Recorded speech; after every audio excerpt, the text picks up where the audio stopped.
2014 മികച്ച football താരത്തിനുള്ള FIFA Ballon d'Or പുരസ്കാരം Portugal താരം ക്രിസ്ത്യാനോ റൊണാൾഡോ നേടി. റൊണാൾഡോയുടെ മൂന്നാം ലോക ഫുട്ബോളർ പുരസ്കാരമാണിത്. ലാ ലീഗയിൽ റയലിനായി കാഴ്ചവെച്ച മിന്നുന്ന പ്രകടനമാണ് റൊണാൾഡോയെ പുരസ്കാരത്തിന് അർഹനാക്കിയത്. മികച്ച വനിതാ ഫുട്ബോൾ താരത്തിനുള്ള പുരസ്കാരം ജർമ്മനിയുടെ നദീൻ കെസ്ലർ നേടി. കാത്തിരിപ്പിന് വിരാമം. ലോക ഫുട്ബോളിലെ മികച്ച താരത്തിനുള്ള ഫിഫ ബാലൻഡിയോർ പുരസ്കാരം ക്രിസ്ത്യാനോ റൊണാൾഡോയ്ക്ക്. തുടർച്ചയായ രണ്ടാം വർഷമാണ് പറങ്കിപ്പടയുടെ പടനായകൻ ഈ പുരസ്കാരം ഏറ്റുവാങ്ങുന്നത്. 3 തവണ നേട്ടം ആവർത്തിച്ച അർജന്റീനയുടെ ലയണൽ മെസ്സിയെയും ജർമ്മനിക്ക് ലോകകപ്പ് സമ്മാനിച്ച ഗോൾ കീപ്പർ മാനുവൽ ന്യൂയറെയും മറികടന്നാണ് ക്രിസ്ത്യാനോ പുരസ്കാരത്തിൽ മുത്തമിട്ടത്.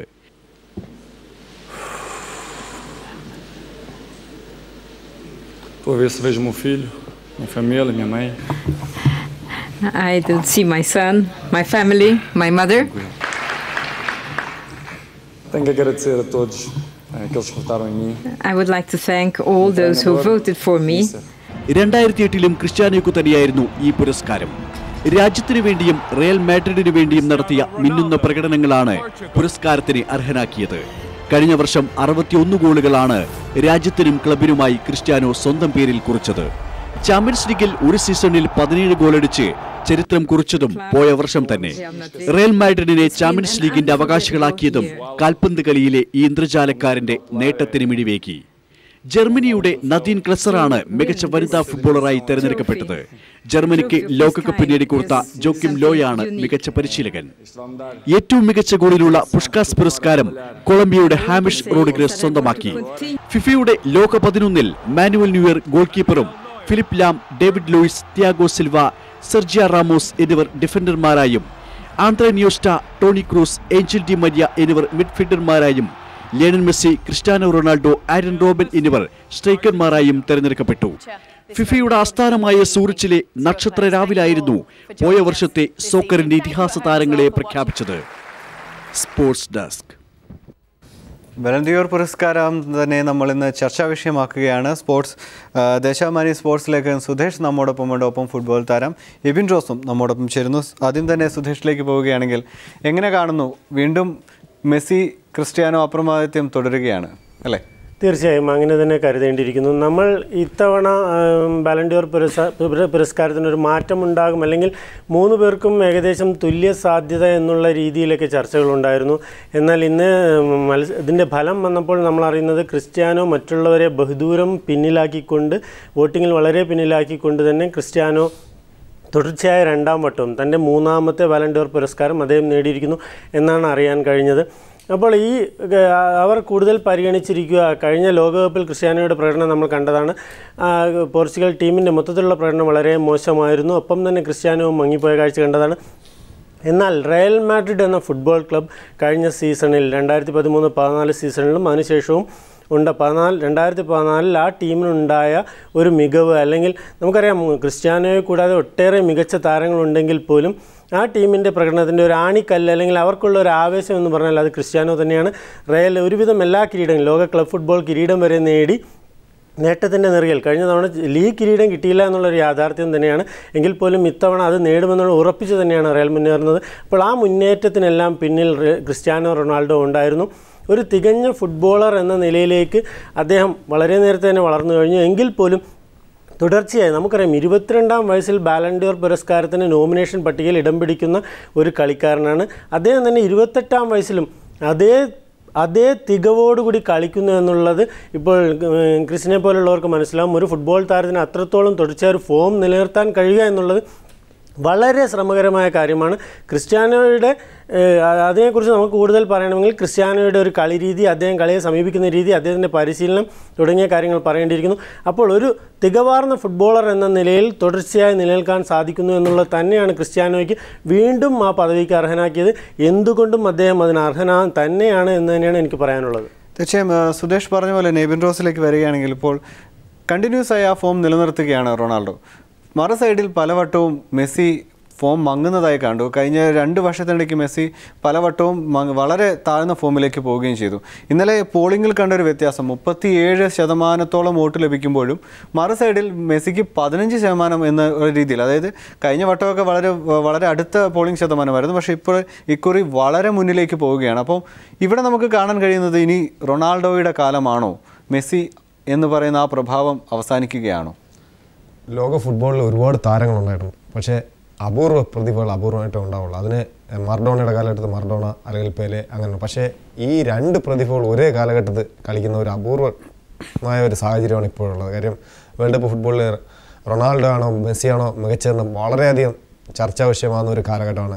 ഇവർ ശരിക്കും പെലെയ്ക്കും മറഡോണയ്ക്കും ഒപ്പം നിൽക്കുന്നവർ. അപ്പോൾ ഒരു നല്ലൊരു ഫുട്ബോളിൻ്റെ ഏറ്റവും മികച്ച ഒരു കാലഘട്ടത്തിലൂടെ പോയിക്കൊണ്ട് ഒരുപാട് താരങ്ങളുണ്ട്, പക്ഷേ ഇവർക്ക് പകരം വയ്ക്കാൻ വേറെ ആരുമില്ല എന്നുള്ളതൊരു സത്യാവസ്ഥയാണ്. അതുകൊണ്ട് തന്നെയാണ് അവർ തുടർച്ചയായിട്ട് ഇവർ മാറി മാറി ഈ ലോകകപ്പ് മികച്ച ഫുട്ബോൾ താരങ്ങൾക്കുള്ള അവാർഡ് വാങ്ങിച്ചുകൊണ്ടിരിക്കുന്നത്. പക്ഷേ അതിൽ നിന്ന് വ്യത്യസ്തമായി ഇപ്രാവശ്യം ഒരു ഗോൾ കീപ്പർ കിട്ടും എന്ന് പൊതുവെ ഒരു ധാരണ ഉണ്ടായിരുന്നു. എന്ന് പറഞ്ഞാൽ പിന്നെ റൊണാൾഡോയുടെ ശാരീരികം അത് ശരിക്കും അത്ഭുതകരമാണ്. കാര്യം ഇത്രയും തുടർച്ചയായിട്ട് ഇത്രയും കാലം ഇതേ ശാരീരിക മികവ് ഒരു ഫുട്ബോൾ താരം അല്ലെങ്കിൽ ഒരു അത്ലറ്റിക്സ് എത്രത്തോളം ശാരീരിക മികവിന് ഉടമയായിരിക്കണം എന്നുള്ളതിന് ഏറ്റവും വലിയ എക്സാമ്പിളാണ് റൊണാൾഡോ. അതുപോലെ തന്നെ മെസ്സി ഒരു വ്യത്യസ്തമായ ശൈലി, രണ്ട് വ്യത്യസ്തമായ ശൈലികൾ കളിക്കുന്ന ഒരു കാലഘട്ടമാണ്. അപ്പോൾ ശരിക്കും ഫുട്ബോളിൻ്റെ ഏറ്റവും മികച്ച ഒരു സമയമാണിത്. അപ്പോൾ ഇതിലെ റൊണാൾഡോയ്ക്ക് കിട്ടിയാലും മെസ്സിക്ക് കിട്ടിയാലും അത് ഫുട്ബോളിൻ്റെ വിജയം തന്നെയാണ്. അതിലിപ്പം ആരെയും നമുക്ക് ഒരു മോശമാണ് എന്ന് പറഞ്ഞ് മാറ്റി നിർത്താൻ കഴിയില്ല. മെസ്സിക്ക് സംഭവിച്ചത് ബാഴ്സലോണയ്ക്ക് മികച്ച റെക്കോർഡില്ല എന്നുള്ളത് കൊണ്ട് മാത്രമാണ്. എത്രയോ വർഷങ്ങൾക്ക് ശേഷമാണ്, അതായത് 90-ന് ശേഷം ആദ്യമായിട്ട് അർജൻറ്റീനയെ ഫൈനലെത്തിക്കുക എന്നുള്ളൊരു മഹത്തായ കർമ്മവും മികച്ച ഫുട്ബോൾ താരത്തിലുള്ള അവാർഡ് നേടിയതുകൊണ്ട് അദ്ദേഹത്തിന് വിഷമിക്കേണ്ട കാര്യമില്ല. പക്ഷേ അർഹതപ്പെട്ട തന്നെയാണ് റൊണാൾഡോയ്ക്ക് ലഭിച്ചിരിക്കുന്നത്. പക്ഷേ അവിടെയാണ് ഏറ്റവും വലിയൊരു ചോദ്യം വരുന്നത്. ഇക്കുറി എബിൻ റോസ് ഇപ്പോൾ പറയുകയുണ്ടായി, ഒരു ഗോൾ കീപ്പർ മികച്ച കളിത്താരങ്ങളുടെ ഒരു ഇതിലേക്ക് വരികയുണ്ടായെന്ന് പറഞ്ഞു. പക്ഷേ ഒരു മികച്ച ഗോൾ കീപ്പർ എന്ന് പറയുന്നതിനേക്കാൾ, അതായത് ന്യൂ ഇയറിന് മികച്ച ഗോൾ കീപ്പർ പുരസ്കാരം കിട്ടി, അതിനേക്കാൾ ഒന്നുകൂടി യോജ്യമായത് മികച്ച താരം തന്നെയാകാനുള്ള ഒരു അർഹത ന്യൂ ഇയറിന് ഇക്കുറി ഉണ്ടായിരുന്നില്ലേ? കാരണം ക്ലബ് ഫുട്ബോളിലും ഒപ്പം തന്നെ രാജ്യത്തിന് വേണ്ടിയും ആ ഒരു വേൾഡ് കപ്പിൻ്റെ പല നിർണായക സേവുകൾ, അതായത് ഹാഫ് ലൈൻ വരെ ഇറങ്ങി വന്ന് ഒരു ഗോളി സേവ് ചെയ്യുക എന്നൊക്കെ പറയുന്നത് ഒരിക്കലും നമ്മൾ കണ്ട് ശീലിച്ചിട്ടില്ലാത്തൊരു പ്രതിഭാസമായിരുന്നു ന്യൂ ഇയർ എന്ന് പറയുന്നത്. തീർച്ചയായും ഷാൽക്കയിൽ കളിക്കുന്ന കാലം മുതൽ തന്നെ അദ്ദേഹത്തിന് നമ്മൾ നേരത്തെ റൊണാൾഡോയെ പറഞ്ഞില്ല, അത്രയും ശാരീരിക മികവ് പുലർത്തുന്ന വേറൊരു താരമാണ് ന്യൂ ഇയറിന് ശരിക്കും എല്ലാവരും പ്രതീക്ഷിച്ചായിരുന്നു ഗോൾഡൻ ഗ്ലോവ്. വേൾഡ് കപ്പിൽ അദ്ദേഹത്തിൻ്റെ പെർഫോമൻസ് ഒരു വേറിട്ടുന്നു. പല താരങ്ങളും ജർമ്മനി ശരിക്കും ഒരു യന്ത്രം മൂലം പ്രവർത്തിച്ചുവെങ്കിലും അതിൽ വ്യത്യസ്തനായാണ് ന്യൂ ഇയർ ഉണ്ടായിരുന്നത്. അദ്ദേഹം ശരിക്കും ഒരു ഡീപ്പ് ഡിഫൻഡറും ഡിഫൻഡേഴ്സിനെല്ലാം ഒരുമിച്ചേർന്ന ഒരു ഘടകമായിട്ട് മാറി. വളരെ മികച്ച എല്ലാവരും പ്രതീക്ഷിച്ചിട്ടുണ്ടായിരുന്നു ന്യൂ ഇയർ ഇവരൊന്ന് വ്യത്യസ്തമായ റൊണാൾഡോ മെസ്സിന് വ്യത്യസ്തമായിട്ട് പ്രാവശ്യം ന്യൂ ഇയർ വരുമെന്ന്. പക്ഷേ എന്തുകൊണ്ടാണെന്ന് അറിയില്ല, അദ്ദേഹത്തിന് 3ാം സ്ഥാനമായി. അത് ശരിക്കും അത്ഭുതം ഉളവാക്കുന്നു. തീർച്ചയായും അതേ ചോദ്യം തന്നെയാണ് എനിക്ക് സുദേശിലേക്കും ചോദിക്കാനുള്ളത്. കാരണം ഇക്കുറി ഒരു മുൻപേ തന്നെ ഒരു ധാരണ ഉണ്ടായിരുന്നു, ഒരു സ്പോൺസേഴ്സിൻ്റെ ഇൻഫ്ലുവൻസ് വലിയ രീതിയിൽ ക്രിസ്ത്യാനോയ്ക്ക് ഈ പുരസ്കാരം നൽകണമെന്ന രീതിയിലൊരു വലിയ രീതിയിലൊരു ഇൻഫ്ലുവൻസ് ഉള്ളതായി നേരത്തെ തന്നെ ഒരു ആരോപണം ഉയർന്നിരുന്നു. അതിനൊപ്പം തന്നെ ഇന്നലെ ബെസ്റ്റ് ഗോൾ കീപ്പർ അവാർഡ് ന്യൂ ഇയറിന് കിട്ടിയപ്പോൾ തന്നെ ഏകദേശം ഉറപ്പായി ഈ പുരസ്കാരം ഒന്നെങ്കിൽ ക്രിസ്ത്യാനോയ്ക്കോ അല്ലെങ്കിൽ മെസ്സിക്കോ മാത്രമേ കിട്ടുകയുള്ളൂ എന്ന്. എന്തുകൊണ്ട് ന്യൂ ഇയറിനെ പോലെ ഒരു ഗോൾ കീപ്പറിനെ അത്തരത്തിൽ ഒരു ബാലൺ ഡി ഓർ പുരസ്കാര ജേതാവായി പരിഗണിച്ചില്ല എന്നത്? നമുക്കറിയാം, ഇപ്പോൾ ഏതൊരു കായിക ഇനത്തിലും നമ്മളൊരു വ്യത്യസ്തത, ഒരു പുതിയ ചാമ്പ്യനെ കാണുക അല്ലെങ്കിൽ പുതിയൊരു സൂപ്പർ സ്റ്റാറിനെ കാണുക എന്നുള്ളത് ഏവരും കാത്തിരിക്കുന്ന ഒരു കാര്യം തന്നെയാണ്. ആ അർത്ഥത്തിലും എല്ലാ അർത്ഥത്തിലും തന്നെ ന്യൂ ഇയർ ഒരു പദവിക്ക് അല്ലെങ്കിൽ ബാലൺ ഡി ഓർ പുരസ്കാരത്തിന് അർഹനായിരുന്നു എന്ന് ഇപ്പോൾ പറഞ്ഞതുപോലെ റൊണാൾഡോയെ പോലെ തന്നെ കഴിഞ്ഞ കുറേ കാലമായി ഒരേ ഫോമിൽ ഒരേ മികവിൽ കളിക്കാൻ കഴിയുന്ന ഒരു താരമാണ് ന്യൂ ഇയർ. അത് തന്നെയാണ് കഴിഞ്ഞ ലോകകപ്പിൽ നമ്മൾ കണ്ടത്. ബയൺ മ്യൂണിക്കിന് വേണ്ടി ഇപ്പോൾ കാണുന്നതും അത് തന്നെയാണ്. എന്നാൽ അതിനിടയിലാണ് ഇവിടെ ഏറ്റവും വലിയ വിമർശനം ബാലൺ ഡി ഓർ പുരസ്കാരത്തെക്കുറിച്ചുള്ള. ഇതിന് ആഴ്ചകൾക്ക് മുമ്പ് തന്നെ ആരംഭിച്ചു തുടങ്ങി. മെസ്സി ഇപ്പോൾ കഴിഞ്ഞ ലോകകപ്പിലെ തോമസ് മുള്ളറുടെ പ്രകടനം, മസ്കരാനോയുടെ പ്രകടനം, ഇത്തരത്തിലുള്ള താരങ്ങളെ മാറ്റി നിർത്തിക്കൊണ്ട് എന്തുകൊണ്ട് മെസ്സി റൊണാൾഡോ എന്നിൽ മാത്രം ഒതുങ്ങി നിൽക്കുന്നെന്ന ചോദ്യം വരുന്നു. എന്നാൽ അത് കൂടുതൽ ചർച്ച ചെയ്യണം. നമുക്കറിയാം മെസ്സിയുടെയും റൊണാൾഡോയും നിലവാരം ഇപ്പോൾ എബിൻ പറഞ്ഞതുപോലെ ഒരു പ്രത്യേക പദവിയിൽ അല്ലെങ്കിൽ ഒരു നിലയിൽ നിന്ന് കളിക്കുന്ന താരങ്ങളാണ്. അത് മാറ്റി നിർത്തിക്കൊണ്ട് തന്നെ ഇവിടെ ലെവ്യാഷിനാണ് ബാലൺ ഡി ഓർ പുരസ്കാരം നേരത്തെ യൂറോപ്പിൽ മാത്രം കൊടുത്തിരുന്ന അവസരത്തിൽ ആ പുരസ്കാരം നേടിയിട്ടുള്ള ഏക ഗോൾ കീപ്പർ. പിന്നീട് നമ്മുടെ ഒലിവർ കാനും മറ്റും വരുന്നുണ്ടെങ്കിൽ പോലും അദ്ദേഹത്തിന് നോമിനേഷൻ ലഭിച്ചു എന്നല്ലാതെ ഈ പുരസ്കാരം ലഭിക്കുന്നില്ല. കനവാരോയെ പോലെയും അല്ലെങ്കിൽ മാൽഡീനിയെ പോലെയുള്ള ഡിഫൻഡർമാർ ഈ പുരസ്കാരം നേടിയിട്ടുണ്ട് എന്നുള്ളത് ശരിവെച്ചുകൊണ്ട് തന്നെ പറയട്ടെ, ഫുട്ബോളിൽ എന്നും ഗോളടിക്കുന്നവരും മുന്നേറി കളിക്കുന്നവരും വാർത്തകളിൽ ഇടം പിടിക്കുന്നവരും തന്നെയാണ് എന്നും പരസ്യക്കാർക്കും താല്പര്യം, ആളുകൾക്കും താല്പര്യം. നമ്മൾക്ക് പറയാം, അഡിഡാസിനെയും നൈക്കിയെയും പോലുള്ള വൻകിടക്കാർ ഈ കളിക്കാരെ സ്പോൺസർ ചെയ്യുന്ന കമ്പനികളാണ് പലപ്പോഴും പലതും നിശ്ചയിക്കുന്നത് ആധുനിക ഫുട്ബോളിൻ്റെ ഒരു ബിസിനസ് വശം അത് തന്നെയാണ് ഫുട്ബോളിൻ്റെ പ്രചാരത്തിനും കാരണം. ആ അർത്ഥത്തിൽ ഇവിടെ റൊണാൾഡോയ്ക്കും മെസ്സിക്കും കൊടുക്കുന്നതിനെതിരെ ഏറെ വിമർശനങ്ങളുണ്ട്. എങ്കിൽ പോലും അവരുടെ പ്രതിഭയെ ഒരിക്കലും നമുക്ക് കുറച്ച് കാണാൻ കഴിയില്ല എന്ന് ഒരിക്കൽ കൂടി പറയട്ടെ. എങ്കിൽ പോലും ഒരു വൈവിധ്യം ഉണ്ടാവുന്നത് ഫുട്ബോളിനെ സംബന്ധിച്ച് നല്ലത് തന്നെയാണ്. വ്യത്യസ്തരായ താരങ്ങൾക്ക് ഇത് നൽകാൻ കഴിയുമെങ്കിൽ അത് നല്ല കാര്യം തന്നെയാണ്. അതിൻ്റെ വിവാദങ്ങളിലേക്ക് കൂടുതൽ കടക്കണമെങ്കിൽ അത് വിശദമായ ചർച്ച തന്നെ വേണ്ടി വരും. അത് വൻകിട കുത്തകകളുടെ അല്ലെങ്കിൽ വൻകിട കുത്തകകൾ എത്രത്തോളം ഫുട്ബോളിനെ സ്വാധീനിക്കുന്നു എന്നുള്ള വിഷയം. നമ്മൾക്കറിയാം, ബ്രസീലിൻ്റെ റൊണാൾഡോ ഫുട്ബോൾ ലോകകപ്പ് ഫൈനലിന് ഇറങ്ങേണ്ടി വന്നത് നൈക്കിയുടെ അല്ലെങ്കിൽ അവരുടെ സ്പോൺസറുടെ നിർബന്ധം കൊണ്ടാണ് എന്നുള്ള കഥകളും മറ്റും ഒരു കാലത്ത് നമ്മൾ കേട്ടിട്ടുണ്ട്. അത്തരം കാര്യങ്ങളുണ്ട്. അതിവിടെ എത്രത്തോളം ഈ നമ്മൾ പറഞ്ഞതുപോലെ ന്യൂയോർക്ക് കിട്ടാതിരിക്കാൻ കാരണമായിട്ടുണ്ടോ എന്ന് അത് നമുക്ക് വ്യക്തമല്ല. തീർച്ചയായും അത് തന്നെയല്ലേ അങ്ങനെ അത്തരം ഗോളടിക്കുന്നവരുടെ മാത്രം അപ്രമാദിത്യം അവസാനിക്കേണ്ട ഒരു കാലഘട്ടമായി ലേബിൻ റോസ്. കാരണം ഇപ്പോൾ സുദേശ് പറഞ്ഞതുപോലെ ഇപ്പം ലെവി ആഷൻ മാത്രമാണ് ഗോൾ കീപ്പർ സ്ഥാനത്ത് ഇതുവരെ ഈ ബാലൻ ദിയോർ പുരസ്കാരം നേടിയിട്ടുള്ള താരം. അതും യൂറോപ്പിന് മാത്രം കൊടുക്കുന്ന സമയത്താണെന്നും കൂടി ആലോചിക്കണം.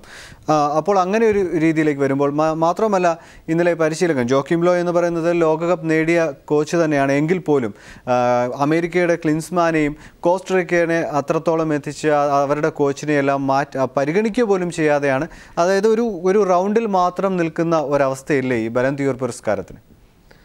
ഒരിക്കലും അങ്ങനെ പറയാൻ കഴിയില്ല. നമ്മൾ റൊണാൾഡോ അല്ലെങ്കിൽ മെസ്സി അവരൊപ്പം ഗോളടിക്കുന്ന ആരാണെന്ന് ഈ ഫുട്ബോളിലുള്ളത്. ഗോളടിക്കുന്നവർ തന്നെയാണ് താരങ്ങൾ, അതിൽ സംശയമില്ല. കാര്യം നമ്മളെ മറ്റുള്ള ഗെയിമുകൾ നോക്കിയാൽ സ്കോറിങ് 50, 100 അല്ലെങ്കിൽ ക്രിക്കറ്റിലായ 250, 500 കാണും. പക്ഷേ ഫുട്ബോളിൽ ഒരു ഗോൾ അടിക്കാൻ എല്ലാ കളിക്കാരും 22 കളിക്കാരും ഗോൾ അടിക്കുക എന്ന ലക്ഷ്യത്തോട് കളിക്കുന്ന ഒരു ഗെയിമിൽ ഗോൾ അടിക്കുന്ന ആളെ തന്നെ താരമാവുക.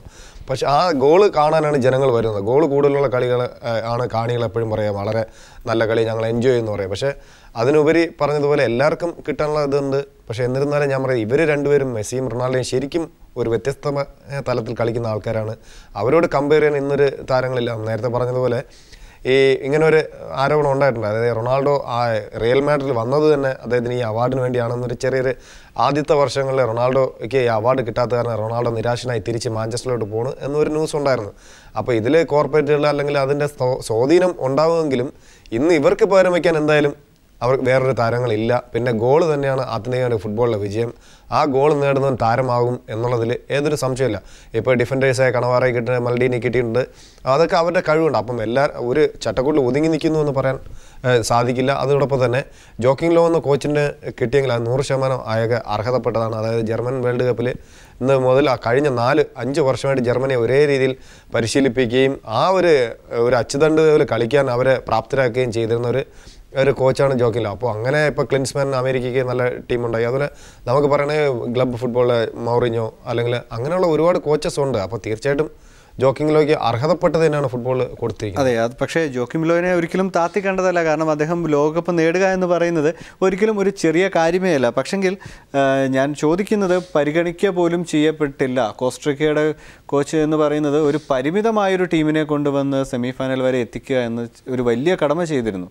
അത്തരം കോച്ചുമാർ, അതായത് ഒരുപാട് മികച്ച പരിശീലകരെ പരിഗണിക്കുക പോലും ചെയ്യാതെ ഒരു വട്ടത്തിൽ മാത്രം നിൽക്കുന്നു. അതായത് പ്രമുഖരായ പരിശീലകരെ മാത്രമേ പരിഗണിക്കുകയുള്ളൂ.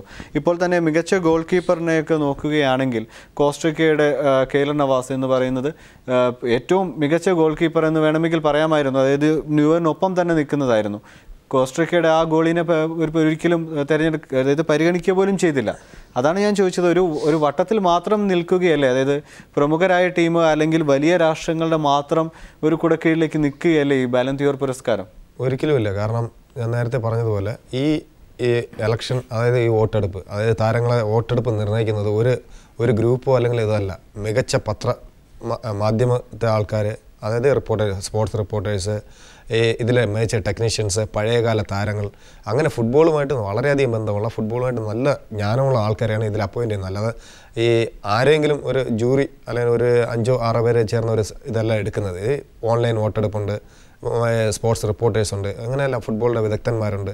ഇവരെല്ലാം ചേർന്ന ഒരു പാനലാണ് ഇത് ചെയ്യുന്നത്. അപ്പോഴങ്ങനെ പറയാൻ കഴിയില്ല. പിന്നെ നമ്മൾ നേരത്തെ പറഞ്ഞല്ലോ പ്ലേയേഴ്സിൻ്റെ പെർഫോമൻസ് എന്ന് പറയുന്നത് ഒരു വേൾഡ് കപ്പോ അല്ലെങ്കിൽ ഒരു ടൂർണമെൻറ്റോ കൊണ്ടല്ല തെളിയിക്കേണ്ടത്. അദ്ദേഹത്തിൻ്റെ പെർഫോമൻസ് എന്ന് പറഞ്ഞാൽ കാലവർഷങ്ങളോളം അദ്ദേഹത്തിൻ്റെ പെർഫോമൻസ് ഇതിനെല്ലാം കിട്ടുന്ന പുരസ്കാരമാണ് റൊണാൾഡോയ്ക്ക്. അത് അല്ലെങ്കിൽ നമുക്കൊരിക്കലും റൊണാൾഡോ അല്ലെങ്കിൽ മെസ്സിക്ക് സ്ഥിരമായിട്ട് കിട്ടുന്നത് നമുക്ക് ചോദ്യം. കാരണം അവർ അത്രത്തോളം പ്രമാദത്തിൽ വർഷങ്ങളായിട്ട് കളിക്കുകയാണ്. അപ്പോൾ അവരുടെ കഴിവിനനുസരിച്ച് തന്നെയാണ് കൊടുക്കുന്നത്. അല്ലാതെ ഒരു ടൂർണമെൻറ്റിൽ വന്നിട്ട് അത്ഭുതകരമായ പ്രകടനം കാഴ്ചവെക്കുക, അല്ലെങ്കിൽ ഇപ്പോൾ ക്രിക്കറ്റിൽ തന്നെ നമ്മൾ കണ്ട പോലെ ഒരു സെഞ്ചുറി അടിച്ച് കഴിഞ്ഞാൽ അവൻ കുറേ വർഷത്തെ സ്റ്റാറെ, അങ്ങനെയല്ല. ഇത് ശരിക്കും അവൻ വർഷങ്ങളോളം കളിച്ച് അവൻ്റെ കഴിവ് തെളിച്ചാൽ മാത്രമേ കിട്ടുള്ളൂ. അത് ചുരുങ്ങി നിൽക്കുന്ന ഒരു സംഭവമല്ല. ഇത് 1-2 ആൾക്കാരോ അല്ലെങ്കിൽ ഒരു ഗ്രൂപ്പോ അല്ല. ഇത് വളരെ ലോകത്തിലെ മികച്ച ഫുട്ബോൾ താരങ്ങൾ, ഫുട്ബോൾ എഴുത്തുകാർ, ഫുട്ബോൾ ടെക്നീഷ്യന്മാർ ഇവർ ചേർന്ന ഒരു വലിയൊരു ഗ്രൂപ്പാണ് സെലക്ട് ചെയ്യുന്നത്. അപ്പോൾ അങ്ങനെ ഒരു വീതം വയ്പ് അവിടെ വരുമെന്ന് എനിക്ക് തോന്നുന്നില്ല. തീർച്ചയായും ചർച്ചകളിലേക്ക് തന്നെ തിരികെ എത്തുകയാണ്. ഇപ്പോൾ ഇക്കുറി ഇപ്പോൾ എബിൻ റോസ് പറഞ്ഞ പോലെ ഒരു സമയം റയൽ മാഡ്രിഡിൽ നിന്നിട്ട് റൊണാൾഡോയ്ക്ക് ബാലൺ ദിയോർ കിട്ടിയില്ല എന്ന് പറഞ്ഞ് തിരികെ മാഞ്ചസ്റ്ററിലേക്ക് തന്നെ പോവുകയാണ്. അങ്ങനെ ഒരു അഭ്യൂഹമുണ്ടെന്ന് പറയുന്നു. ഇക്കുറി മെസ്സിക്ക് അങ്ങനെ ഒരു സാധ്യതയുണ്ടോ? പ്രത്യേകിച്ചും ചെൽസി എന്ന് പറയുന്ന ക്ലബ്ബ് 1190 കോടി രൂപയാണ് മെസ്സിക്ക് വേണ്ടി, അതായത് അഡിഡാസ് പ്രത്യേകിച്ച് ഒരു സ്പെഷ്യൽ ഇതെടുത്ത് മുന്നോട്ട് വരികയാണ്. നമുക്കറിയാം നമ്മുടെ ഇവിടെ ISL വന്നപ്പോൾ ഫുട്ബോളിനെ മാർക്കറ്റ് ചെയ്യുന്ന രീതി നമ്മുടെ അതിൻ്റെ ഒരു ഇന്ത്യൻ പതിപ്പ് നമ്മൾ കണ്ടതാണ്. അതിൻ്റെയൊക്കെ വലിയ രൂപമാണ് ആഗോള തലത്തിൽ അല്ലെങ്കിൽ ലോക ഫുട്ബോളിൽ നടക്കുന്നത്. അത് ഫുട്ബോളിൻ്റെ വളർച്ചയ്ക്ക് അനിവാര്യം തന്നെയാണെന്ന് പറയേണ്ടിയിരിക്കുന്നു. അപ്പോൾ ആ രീതിയിലുള്ള ഒരു വിലപേശലും മറ്റും കളിക്കാർക്ക്, താരങ്ങൾക്ക് വേണ്ടിയായാലും പരിശീലകർക്ക് വേണ്ടിയായുള്ള വിലപേശൽ നമ്മൾ കാലങ്ങളായി കാണുന്നതാണ്. അതിൻ്റെ ഒരു പലതരത്തിലുള്ള വാർത്തകൾ പ്രചരിപ്പിക്കും. അതിൻ്റെ പേരിൽ ഇതിനുവേണ്ടി ഓരോ രാജ്യങ്ങളും, ഇപ്പോൾ ഇംഗ്ലീഷ് പ്രീമിയർ ലീഗിനോട് താല്പര്യമുള്ള മാധ്യമപ്രവർത്തകർ അവർക്ക് വേണ്ടി എഴുതുന്ന രീതി, അങ്ങനെ പല രീതിയിൽ പ്രത്യേക കോക്കസ് തന്നെ ഇതിനുണ്ട്. അപ്പോൾ അതാണ് മെസ്സി തന്നെ കഴിഞ്ഞ ദിവസം ഏറ്റവും പുതുതായി നിഷേധിച്ചിരിക്കുകയാണ്. ഇത്തരമൊരു വിവരമില്ല, ബാഴ്സലോണ ഞാൻ വിടുന്നില്ല, ആ രീതി ലൂയിസ് എൻറിക്കയുമായി അദ്ദേഹം അകലുന്നു എന്നുള്ള രീതിയിലും പല വാർത്തകൾ പ്രചരിക്കുന്നു. ഇത് മറ്റ് ക്ലബ്ബുകൾ, ചില ക്ലബ്ബുകളുടെ മനോവീര്യം, താരങ്ങളുടെ മനോവീര്യം തകർക്കാൻ മറ്റ് ക്ലബ്ബുകൾ നൽകുന്ന വാർത്തകൾ, ആ രീതിയിൽ ഇതിൽ പല കുതികാൽവെട്ടുകളും കള്ളക്കളികളും എല്ലാം ഉണ്ട്. അതിൻ്റെയൊക്കെ ഒരു ഭാഗമായിട്ട് വരുന്ന വാർത്തകളുണ്ട്, ചില യാഥാർത്ഥ്യങ്ങളുമുണ്ട് എന്നുള്ളത് ഉറപ്പ് തന്നെയാണ്. ഇപ്പോൾ മെസ്സിക്ക് ചിലപ്പോൾ ഒരു വിലപേശലായിരിക്കാം. മെസ്സിയുടെ ഏജൻറ്റുമാർ, മെസ്സി പോകുന്നു, അപ്പോൾ കൂടുതൽ ബാഴ്സലോണ അദ്ദേഹത്തിന് വേണ്ടി കൂടുതൽ പണം നൽകാനുള്ള ഒരു തന്ത്രം, ആ രീതിയിലൊക്കെ ആയിരിക്കാം. ഇതൊരു വലിയൊരു ബിസിനസ് കൂടി ഇതിൻ്റെ കൂടെ നടക്കുന്നുണ്ട്. അങ്ങനെ തന്നെയാണ് റൊണാൾഡോയുടെ വാർത്തകൾ. നമുക്കറിയാം 2-3 വർഷം മുമ്പ് 2015 റൊണാൾഡോയ്ക്ക് റയലുമായുള്ള കരാർ അവസാനിക്കുമായിരുന്നു. ആ ഘട്ടത്തിൽ 2014 അദ്ദേഹം തിരിച്ച് ഇംഗ്ലീഷ് പ്രീമിയർ ലീഗിലേക്ക് പോകുന്നു, അല്ലെങ്കിൽ മറ്റ് ക്ലബ്ബുകളിലേക്ക് പോകുന്നു എന്നുള്ള വാർത്ത പ്രചരിച്ചിരുന്നു. എന്നാൽ പിന്നീട് അതെല്ലാം നിഷേധിച്ചുകൊണ്ട് അദ്ദേഹം റയലിൽ തന്നെ നിൽക്കുന്നു. 2018 വരെ റയലുമായി കരാർ ഉറപ്പിക്കുന്നു. ഇപ്പോഴുള്ള ഒരു നിലവാരത്തിൽ അദ്ദേഹം ആ ക്ലബിന് വേണ്ടി നല്ല രീതിയിൽ കളിക്കുന്നു. മികച്ച താരങ്ങളുള്ള ഒരു ക്ലബ്ബാണ്. ഒരു വലിയ അസ്വാരസ്യങ്ങൾ ആ ക്ലബിൻ്റെ ഭരണക്കാരുമായി റൊണാൾഡോയ്ക്ക് ഉണ്ട് എന്ന് തോന്നുന്നില്ല. അപ്പോൾ തന്നെ മെസ്സിയുടെ കാര്യവും ഏറെക്കുറെ അത് ശമിച്ച മട്ടാണ്. ആ വാർത്ത അവസാനിച്ചെന്ന് തോന്നുന്നു. കഴിഞ്ഞ ദിവസത്തെ പ്രകടനമെടുത്ത് അത്ലറ്റിക്കോ മാഡ്രിഡിനെതിരെ ബാഴ്സലോണയുടെ കളിയെടുത്താൽ തന്നെ അറിയാം, മെസ്സി ഏറെക്കുറെ ഒരു നായകൻ്റെ വൈഭവത്തോടുകൂടി കളിക്കുന്നു. ലാറ്റിൻ താരങ്ങൾ നെയ്മറും സുവാരസും മെസ്സിയും ഗോളടിച്ച് 3-1 അവർ ജയിക്കുന്ന കാഴ്ച വളരെ ക്ലബിനോട് താല്പര്യമുള്ള ക്ലബിൻ്റെ ആരാധകരെ ഏറെ സന്തോഷിപ്പിച്ച ഒരു പ്രകടനം തന്നെ നടത്തിയിരിക്കുന്നു. അപ്പോൾ ഈ രീതിയിലുള്ള വാർത്തകൾ ഉണ്ടാകുമെങ്കിലും ആത്യന്തികമായി ഇത്തരം അവസരങ്ങൾ ഞാൻ പറയുന്നു, ബാഴ്സലോണയുടെ പ്രകടനം മറ്റും കാണുമ്പോൾ ഫുട്ബോൾ വിജയിക്കുന്നതായി നമ്മൾ കാണുന്നു. അതുതന്നെയാണ് ഏറ്റവും പ്രധാനം. ഇവിടെ റൊണാൾഡോയ്ക്ക് ഈ അവാർഡ് കിട്ടുമ്പോൾ തന്നെയും സന്തോഷം ഏവർക്കും. ഇവിടെ വലിയൊരു പരാതിയില്ല. എബിൻ റോസ് പറഞ്ഞതുപോലെ മെസ്സിക്ക് കിട്ടിയാലും ന്യൂയോർക്ക് കിട്ടിയാലും ഇവിടെ ഒരു പരാതിയില്ലാതെ അവസാനിക്കുകയാണ്. ഫുട്ബോളിൻ്റെ വിജയമാണ്. റൊണാൾഡോയ്ക്ക് അർഹതപ്പെട്ടത് തന്നെയാണ്.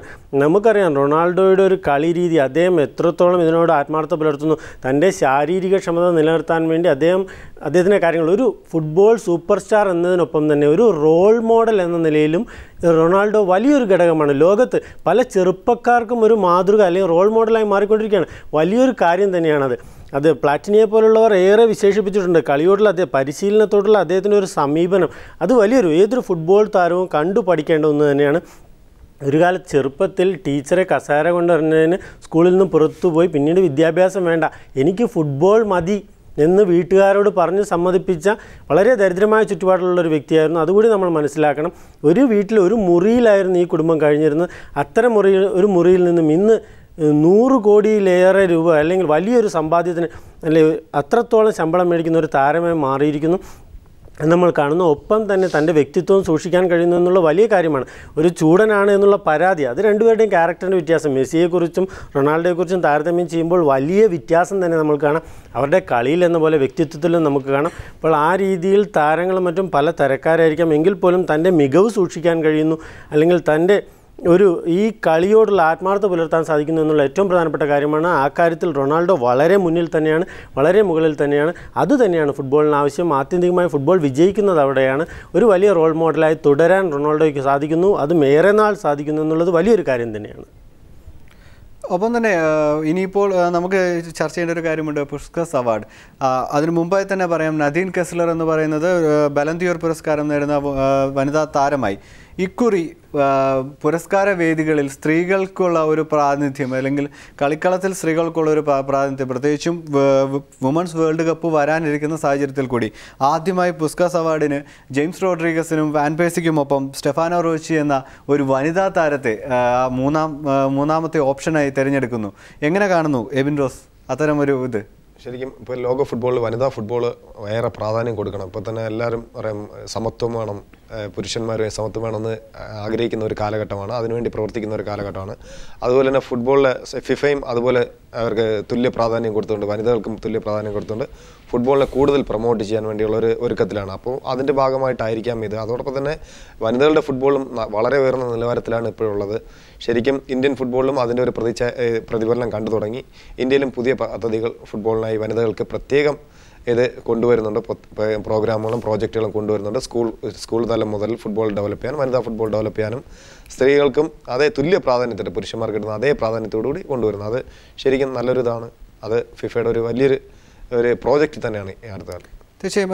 അപ്പോൾ സുധേഷ്, അങ്ങനെ ഒരു നിലവിൽ വന്നാൽ മാധ്യമങ്ങൾ അത്രത്തോളം ഒരു പ്രചാരണം വനിതകളുടെ ഫുട്ബോളിന് കൊടുക്കുന്നുണ്ടോ?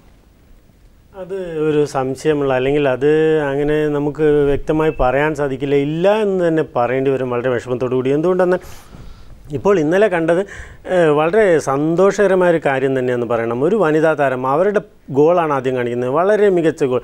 ജെയിംസ് റോഡ്രിഗസിൻ്റെ ഗോളിനൊപ്പം നിൽക്കുന്ന, ആ രീതിയിൽ തന്നെ പറയാം, അത്രത്തോളം മികവിൽ തൻ്റെ പന്ത് തൻ്റെ നെഞ്ചിലെടുത്ത് വെട്ടിത്തിരിഞ്ഞുകൊണ്ട് അവർ പോസ്റ്റിലേക്ക് തൊടുക്കുന്നത് വളരെ ഒരു വനിതയിൽ നിന്ന് നമ്മൾ പ്രതീക്ഷിക്കപ്പെടുത്തി പറയുകയല്ല, തീർച്ചയായും അവരുടെ എല്ലാ പരിമിതികളും മനസ്സിലാക്കിക്കൊണ്ട് തന്നെ പറയുന്നു. അത്തരത്തിലുള്ളൊരു ഗോളായിരുന്നു, മികച്ച ഗോൾ, വളരെ അത്ഭുതപ്പെടുത്തി. ഒരു ലോക ഫുട്ബോളിൻ്റെ പുരസ്കാര വേദിയിൽ അത്തരത്തിലൊരു വനിതയുടെ ഗോൾ പരിഗണിക്കപ്പെട്ടു എന്നുള്ളത് വലിയൊരു കാര്യം തന്നെയാണ്. അത് ഫിഫ എത്രത്തോളം, ഫിഫയുടെ ഒരു തന്ത്രം കൂടിയായിരിക്കാം അത്. ആ ഗോളിനെ കുറിച്ച് കാണുകയല്ല, വനിതാ ഫുട്ബോളിനെയും ഒപ്പം നിർത്താനുള്ള, അല്ലെങ്കിൽ ഒപ്പം വളർത്താനുള്ള, അതിൻ്റെ വളർച്ചയ്ക്ക് പ്രോത്സാഹനം നൽകാനുള്ള ഒരു തന്ത്രം കൂടിയായിരിക്കാം അത്. അത് നല്ലൊരു പ്രവണത തന്നെയെന്ന് പറയണം. നമുക്കറിയാം കായിക ഇനങ്ങളുടെ, അല്ലെങ്കിൽ ഫുട്ബോളിൻ്റെ ഏറ്റവും വലിയ ഗുണം കരുത്തുറ്റ ഒരു തലമുറയെ വാർത്തെടുക്കുക, ആരോഗ്യമുള്ള തലമുറയെ വാർത്തെടുക്കുക എന്നുള്ളതാണ്. ആ അർത്ഥത്തിൽ പുരുഷന്മാർക്കൊപ്പം തന്നെ സ്ത്രീകളും നല്ല ആരോഗ്യമുള്ള തലമുറ സ്ത്രീകളിലും ഉണ്ടാവണം എന്നുള്ള യാഥാർത്ഥ്യം തന്നെയാണ്. ആ രീതിയിൽ ആ കളിയെ പ്രോത്സാഹിപ്പിക്കുകയും വനിതകളെ ഇതിൽ ഉൾക്കൊള്ളിക്കുകയും ചെയ്യുന്നത് ഒരു തലമുറയെ, നല്ല ആരോഗ്യമുള്ള ഒരു തലമുറയെ വളർത്തിയെടുക്കുന്നതിന് സഹായിക്കും. ഒപ്പം തന്നെ ഈ കളിക്ക് കൂടുതൽ പ്രചാരം നേടാൻ, സ്ത്രീകൾക്കിടയിലും കൂടുതൽ പ്രചാരം കിട്ടാൻ സഹായിക്കും. അങ്ങനെ ഒരുപാട് ഘടകങ്ങളുണ്ട്. ഒപ്പം നിർത്തുക എന്നുള്ളത്, ഇപ്പോൾ എബിൻ പറഞ്ഞതുപോലെ തന്നെ ഒരു സമത്വത്തിൻ്റെ ഭാവന എന്നുള്ളത്, അവർക്ക് സംവരണം കൊടുക്കുക ആ രീതിയിൽ എന്നതിനേക്കാൾ ഉപരി അവരെയും കൂടുതൽ ഇത്തരം കാര്യങ്ങളിലേക്ക് ഒപ്പം കൊണ്ടുവരികയും അവരുടെ കളികൾക്ക് പ്രചാരം കൊടുക്കുകയും അതിന് കൂടുതൽ പ്രാധാന്യം കൊടുക്കുകയും ചെയ്യണം.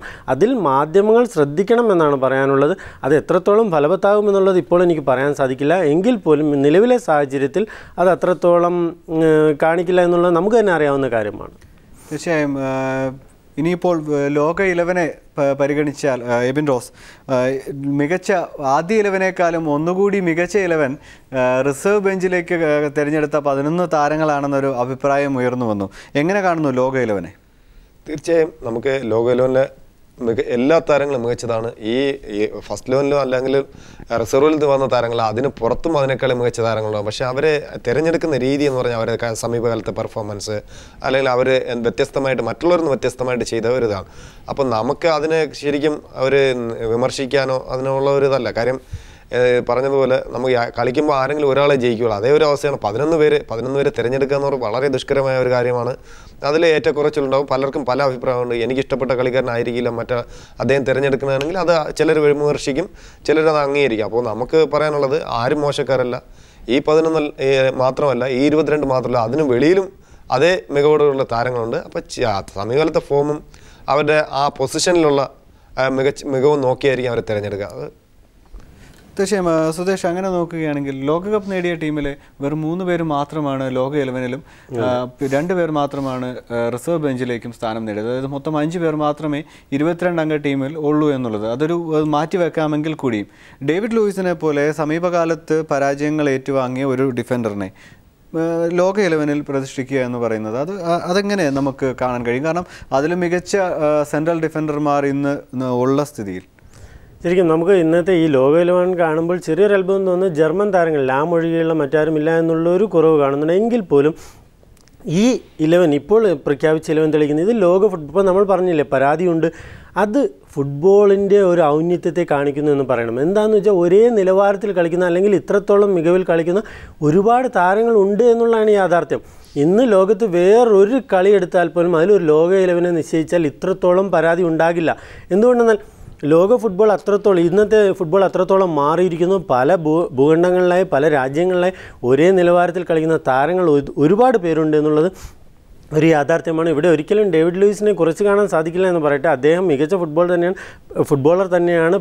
ലോകകപ്പിൽ അദ്ദേഹത്തിന് ചില പിഴവുകൾ പറ്റിയെന്നുള്ളത് സമ്മതിക്കുന്നു. എങ്കിൽ പോലും നേരത്തെ ചെൽസിക്കായും ഇപ്പോൾ പാരീസ് സെന്റ് ജർമ്മനായി വേണിയും മികച്ച പ്രകടനം കാഴ്ചവെക്കാൻ അദ്ദേഹത്തിന് സാധിച്ചിട്ടുണ്ട് എന്നുള്ളത് നമ്മൾ ഒരിക്കലും മറക്കരുത്. ആ നിലയിൽ അത്തരം താരങ്ങളെ അല്ലെങ്കിൽ മാറ്റി നിർത്തി അവരെ ഇതിൽ ഉൾപ്പെടുത്തി എന്നുള്ളതൊരു മോശം കാര്യമാണെന്ന് പറയാൻ സാധിക്കില്ല. ഇതിൻ്റെ മുന്നേറ്റ നിര തന്നെ പരിശോധിക്കുമ്പോൾ മെസ്സിയെയും റൊണാൾഡോയും നെയ്മറയും പോലുള്ള അത്തരം താരങ്ങളാണ് മുന്നേറ്റത്തിൽ കളിക്കുന്നത്. അപ്പോൾ അതിനൊത്ത താരങ്ങൾ പുറത്തുണ്ട് എന്നുള്ളത് ലോക ഫുട്ബോളിൻ്റെ വളർച്ചയെ കാണിക്കുന്നു, അല്ലെങ്കിൽ അതിൻ്റെ ഒരു നിലവാരത്തെയാണ് കാണിക്കുന്നത്. തീർച്ചയായും എബിൻ റോസ്, ഇത്തരത്തിലൊരു അവാർഡെല്ലാം നമ്മൾ എന്നും ഒരു വിദേശ താരങ്ങൾക്ക് കൊടുക്കുന്ന കാണുന്നു. നമ്മുടെ നാട്ടുകാരെ പോലെ തന്നെ ക്രിസ്ത്യാനോയും മെസ്സിയെ എല്ലാം സ്നേഹിക്കുന്നു. അവർക്കായി നമ്മൾ വളരെ ടെൻഷൻ അടിക്കുന്നു. ഇനി എന്നാണ് ഈ ഒരു ISL-നെ പോലൊരു വിജയം നേടി നമ്മളിലൊരു ഒരു താരം അങ്ങോട്ടേക്ക് പോകാൻ ഒരു സാധ്യത ഉണ്ടാകുന്നു? നമ്മൾ ഇപ്പോൾ കണ്ടാലറിയാം ISL-ൽ കളിച്ച പല വിദേശ താരങ്ങൾ അവർക്ക് മികച്ച ഓഫറുള്ളൊരു വിദേശ ക്ലബ്ബുകൾ കളിക്കുന്നത്. അത് നമ്മുടെ നിലവാരത്തിൻ്റെ ഉയർച്ചയാണ് കാണിക്കുന്നത്. നമ്മുടെ ഫുട്ബോളിൻ്റെ നിലവാരം, നമ്മുടെ താരങ്ങളും വളരെ മികച്ച താരങ്ങളെന്നാണ് കാണിക്കുന്നത്. പക്ഷേ നമ്മുടെ വ്യവസ്ഥിതി മാറേണ്ടിയിരിക്കുന്നു. നമ്മളുടെ തലപ്പത്തിരിക്കുന്നവർ ചിലർ വളരെ മികച്ച രീതിയിൽ വർക്ക് ചെയ്യാൻ ആഗ്രഹിക്കുന്നു, ഫുട്ബോളിന് വേണ്ടി എന്തെങ്കിലും ചെയ്യാൻ ആഗ്രഹിക്കുന്നുണ്ടെങ്കിലും അവരെ ചില ബന്ധങ്ങളാണെങ്കിലും ബന്ധനങ്ങൾ അവരെ പിടിച്ചു നിർത്തുകയാണ്. എല്ലാവരും അവരുടെ പദവി പ്രൊട്ടക്റ്റ് ചെയ്യാനാണ് ഇപ്പോഴും ആഗ്രഹിക്കുന്നത്. എൻ്റെ പദവി പോയി കഴിഞ്ഞാൽ ഞാൻ ഫുട്ബോളിൽ നിന്ന് ഔട്ടാവും എന്ന് ചിന്തിക്കുന്ന ഒരുപാട് ആൾക്കാർ, വളരെ കഴിവുള്ള വളരെ മികച്ച ആൾക്കാർ ഇതിലുണ്ടെങ്കിലും സംഘാടകരിലുണ്ടെങ്കിലും അവരുടെ എന്തോ രാഷ്ട്രീയപരമായോ മതപരമായോ എല്ലാ കാര്യങ്ങളും ഫുട്ബോളിൽ എല്ലാ കാര്യങ്ങളും അടങ്ങിയിട്ടുള്ളതുകൊണ്ട് ഇതിൻ്റെ ഓരോ ബന്ധങ്ങൾ ഇവരെ തടയുന്നു. പക്ഷേ ഇതിന് വ്യത്യസ്തമായ ISL ഫുട്ബോളിൽ നമ്മൾ കണ്ടത്, ISL സംഘടിപ്പിച്ചപ്പോൾ ഏതൊരു ബാഹ്യ ഇടപെടലും ചെയ്യാതെ ഇവൻറ്റ് മാനേജ്മെൻറ്റാണ് നടത്തിയത്. ഇവൻറ്റ് മാനേജ്മെൻറ്റ് ഞാൻ സപ്പോർട്ട് ചെയ്യുന്നല്ല, പക്ഷേ അവർ ശരിക്കും വളരെ നന്നായിട്ട് നടത്തിയതുകൊണ്ടാണ് ISL ഫുട്ബോൾ ഇന്ത്യയിൽ വിജയിച്ചത്. അതുപോലെ തന്നെ ഇന്ത്യൻ താരങ്ങൾക്ക് വളരെ മികച്ച താരങ്ങളോടൊപ്പം മത്സരിച്ച് അവരുടെ കഴിവ് തെളിയിക്കാൻ അവസരവും കിട്ടി. അപ്പോൾ ഈ താരങ്ങൾക്ക് ഇങ്ങനെ കളിക്കാൻ കഴിയുമെങ്കിൽ എന്തുകൊണ്ട് നമുക്കും ഈ ലോക നിലവാരത്തിൽ എത്തിക്കൂടാ?